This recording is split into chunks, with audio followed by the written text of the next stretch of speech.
కరీంనగర్లోని మానేరు విద్యాసంస్థలతో వసంత పంచమి సందర్భంగా చదువుల తల్లి సరస్వతి మాత అక్షరాభ్యాస కార్యక్రమాన్ని కన్నుల పండుగగా నిర్వహించారు.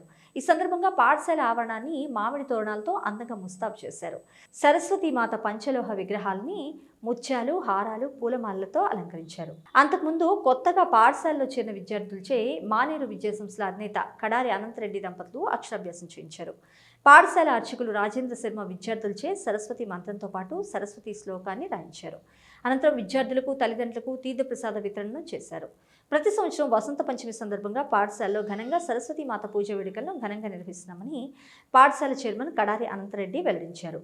విద్యార్థులు భవిష్యత్తులో ఉన్నత శిఖరాలు అధిరోహించాలని ఆకాంక్షించారు. లక్ష్య సిద్ధితో సాధన చేస్తే ఎంతటి లక్ష్యాన్నైనా చేరుకుంటామంటూ విద్యార్థులకు సూచించారు. ఈ కార్యక్రమంలో మానేరు విద్యాసంస్థల అధినేత Kadari Anantareddy, director Kadari Sunitareddy, principal, vice principal, ఉపాధ్యాయులు, విద్యార్థులు, తల్లిదండ్రులు తదితరులు పాల్గొన్నారు. శక్తివంతుడు ఎవరనంటే మహా తెలివి జ్ఞాని మాత్రమే తెలియగలవాడు శక్తివంతుడు.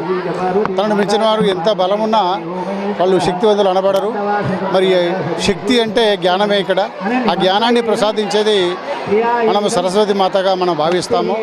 సనాతనంగా కొన్ని వేల సంవత్సరాల నుండి మనం నమ్ముతా ఉన్నాం. ముఖ్యంగా మన భారతీయులు సరస్వతి మాతను చదువుల తల్లిగా మనం భావిస్తూ కొలుస్తూ ఉన్నాము.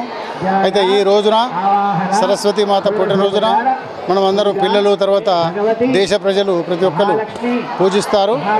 వారి మాత యొక్క బ్లెస్సింగ్స్ తీసుకుంటారు. ఇది ఒక మన సంప్రదాయం.